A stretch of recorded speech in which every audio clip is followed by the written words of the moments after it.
Welcome, everyone. I'd like to introduce you to Tara of Lois Jewellery. Hi. Tara, could you share your journey as you've developed your expertise in designing and creating emotional jewellery? Well, my journey as a jeweler started when I was 14. In France, we do a 1 week stage where we learn from a professional, and I went off and did it with a jeweler. I've been doodling my entire life, but when he saw some of them, he invited me back during the summer to actually teach me how to make one of them. And I was really excited, and I told my mum, and she approved one of my designs and then gave me some of her old earrings and some of the gemstones that she'd collected during her journey across the world when she was younger. And so I went off, I was learning how to do it, and I really enjoyed it. And he was the first one to teach me about recycling gold.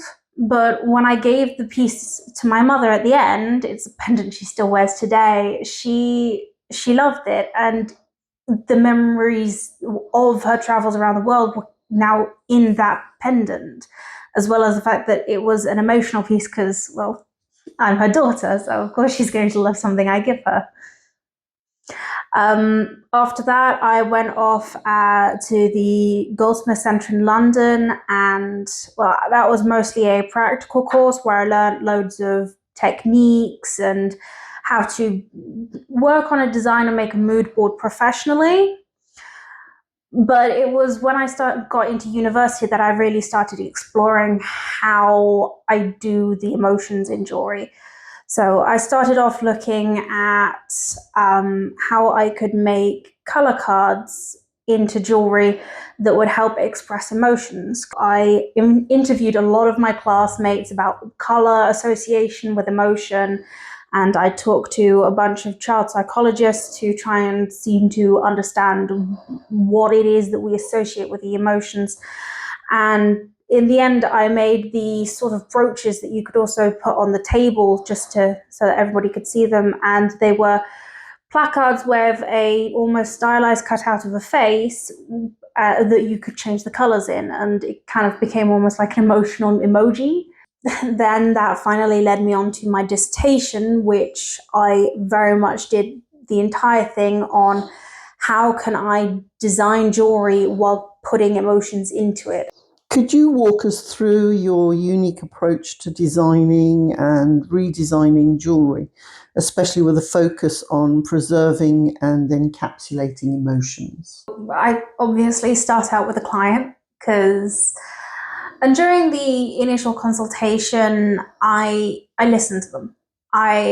There's something about me, it might just be the fact that I'm not always the most comfortable on first meetings, but they tell me things about themselves. And this is great because it gives me so much to work with.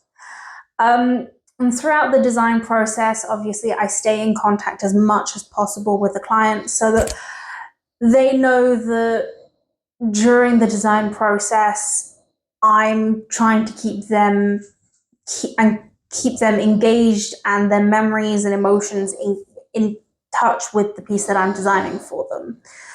The other ways I do this, obviously, can sometimes be quite obvious, such as they've told me about a specific ring and I know that that ring is so important to them that I need to keep it intact. Or sometimes they've told me something slightly more abstract about their life, which I then turn into symbolisms that I can throw into the design process that can help trigger those memories and those emotions. Can you share a story of a challenging project where you've had to navigate delicate emotions or memories when you're creating a bespoke piece of jewelry? Yes, I can. Just a forewarning though, this could be triggering to some people, and I also have full permission from my client to share this story. So my client is someone that I knew when I was younger. She helped me a lot. She, in her life, has lost several children. And when I got back in contact with her, her friend had just lost her baby. So when she had lost hers, she had wanted something to remember them by, to commemorate that they were existing. and she wanted that for her friend. So she asked me whether or not I could design a bangle cuff for her friend. And one of the ways I did this and put in the symbolism that helped her friend remember the child is that I put their name inside of it as well as their date of birth. The opal that I used in the design for her was his birthstone, but it was an opal, but I used a bolder opal so that it's predominantly smooth stone, but that inside of it are veins of opal, so that although he wasn't fully there anymore, he still had a life, he was still in it. And I also did it so that she could keep because usually you wear a cuff this way around so that the opening's on the inside, but instead I designed it so that it would be the other way around, so that on the inside where I'd put his name, it was on her pulse point so that she could keep him close to her heart. I also, hidden inside the design is the shape of a baby curled up, just all of these things so that she can look at it, she knows it's there. Nobody else who looks at the bangle necessarily knows it is. They just see a very beautiful silver bangle. But if she wants to, or she can share that story, or she can just go, thank you very much. My friend gave it to me. How do you balance the client's desire for a modern wearable piece of jewellery with the desire to preserve the memories in any heirloom jewellery? Well, obviously, it starts like most of my design processes with talking with the client. It's understanding which pieces that the client brings to me that are important. So my client, she is a very loyal client. I know her quite well at this point. She brought me her grandmother's diamond mother's redesign ring. So that was already had quite a bit of heritage to it, but she also remembers her mother wearing it. So it was so important to her. The other thing she brought me is this quite large amethyst pendant. And during some of the design phase, I realized that these two went really well together. So I started working on my iPad because it gives me more of a 3D feel in quite a compact area that I can work with. And this has basically allowed me to put it together in different ways, see how I liked the structure and which one I thought looked the most aesthetically pleasing to us, while also maintaining as much of the original pieces as I could, because obviously I didn't want to touch the diamond ring too much. And while inspecting the amethyst pendant, the setting for the amethyst was perfect. I didn't need to change it at all. So I then went and got my client's approval, because I know that she loves chunky rings, so that's very much what I was designing for her. Because she lives in Malta, she likes filigree, but she doesn't like how fragile it is. It doesn't quite suit her personality. So I went and changed that quite a bit and changed it from filigree wire, since it was quite fragile, to quite robust ribbon. Then I worked with the traditional filigree styles, so the nice swirls, the flows through the piece to create this beautiful ring shank for it. This sometimes happens that during a redesign process, during the making phase, you realize that something about the design might not work. And in this particular case, I realized that the connection between the amethyst pendant and the diamond ring wasn't going to be structurally sound enough if I did it the way I designed it. So with my client's permission, I turned the amethyst pendant around 180 degrees, and now it's a beautiful design that I have been requested to submit for an award. How can clients alleviate their concerns about redesigning their emotional heirloom jewellery? My biggest piece of advice is to find a jewelry designer who can listen, who will listen to you and about the stories that you're trying to preserve. So one of the things they need to be able to do is ask the right questions. So why is this piece important to you? What memories do you have of it? To try and understand which pieces you want to keep as intact as possible. The other thing that I would suggest is to look at their portfolios so that you know whether or not they've worked with heritage jewelry before. If they have worked with heritage jewelry before, try and see whether or not there are any testimonials on any of their social media, see whether or not their clients are very satisfied with what they've got, just to make sure that they have got that communicative aspect. To try and be the most confident you can be, I would suggest also knowing what you want out of this. Do you want them to completely melt down the piece and use its component parts, like the gemstones and the gold? Or do you want them to keep certain elements intact? So trying to create a design around the original pieces.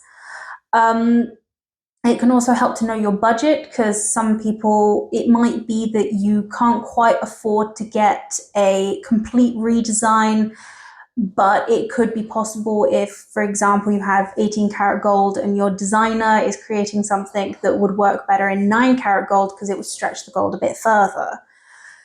It's doing a little bit of research into your pieces and assessing how valuable they are to you, and just understanding what it can be that you want. That's my advice. What kind of clients are coming to you and why? A lot of my clients, they come to me for big life events such as birthdays, anniversaries, weddings, commemorations. And some of my clients are also coming to me because they've rediscovered their heritage jewelry and they have heard about me either through my social media platforms or through word of mouth from one of my former clients. And they want to know what I can do for them with their jewelry. Because I started from COVID, this has allowed me to accumulate a very large global platform for my clients. And it's great because I've sold into places like Australia, Sri Lanka, Hawaii, all across Europe, and it's great. But I am seeing a larger number of my clients who are now coming to me to come collect their jewelry, or to, just after the design phase, to drop off their heirloom jewelry. And this is also great because I believe that not only do they now have the memories already in the jewelry, but they're making brand new ones already of this beautiful island. What impact does your jewellery have? What sort of feedback do you get from your clients? I've had a lot of very happy clients. Some of them can't even wait to put it on. Sometimes the jewelry that I create, especially when mixed with sad memories, can be a bit bittersweet, but I can always tell that it's touched that really important place in their heart. And as much as I would love to tell you every single reaction to every piece of jewelry I've made, maybe you need to hear some of their stories from themselves. Thank you very much, Tara. Appreciate it. It's been an interesting interview. Thank you. Thank you very much for interviewing me. I really appreciate it as well. If anybody viewing the video is interested in the redesign process that I go through, I have a redesign guide that is downloadable in PDF format. And if you do enjoy watching this video, please like, subscribe, and share with a friend. Keep watching to hear from one of my clients. When my friend lost her child very, very early on in his life because of circumstances that were beyond anybody's control, I saw around her people understanding and being empathetic, but I knew from my own experience that it probably wouldn't last, and that this had marked her in a way. And I felt very strongly about finding something to mark the passage of this person in her life, because that person wouldn't be there for very long. And yet she had really put a lot of hopes and dreams into having this person with her and her husband and creating a family. So I told Tara about this situation, and I asked her, I said, is it possible for you to create a piece of jewelry to commemorate this person that my friend has lost? And she asked me a lot of really pertinent, important questions, mostly factual questions like the birth date of the person and the name. But given the rest of the story, she was able to really come up with a beautiful creation in the form of a bracelet for my friend. And Tara carefully put symbolism and thought into her creation.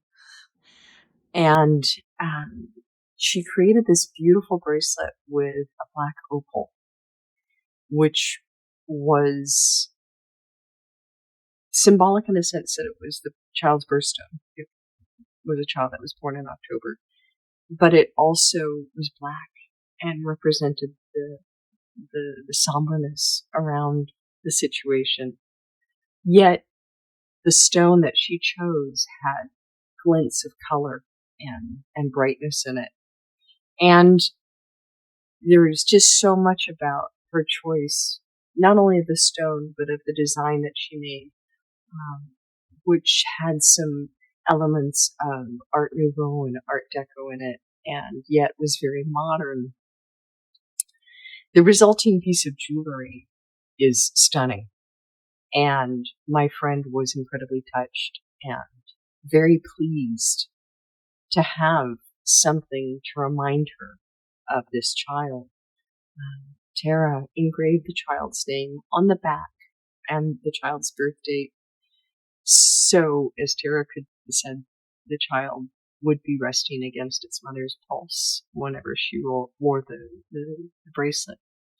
All of this thought and all of this creativity was so important in creating this piece of jewelry, and I loved working with Tara and having this experience. And my friend still regularly comments on how much it means to her to have something to remind her of her child, and that his existence didn't go unnoticed, just for her, but for other people, and that she has something that symbolizes his existence to have with her whenever she wants. I can't recommend enough taking the time to talk to Tara and tell her about what you're thinking of. She will ask the right questions, she will get information, and she'll observe elements that you didn't even realize you were providing her with.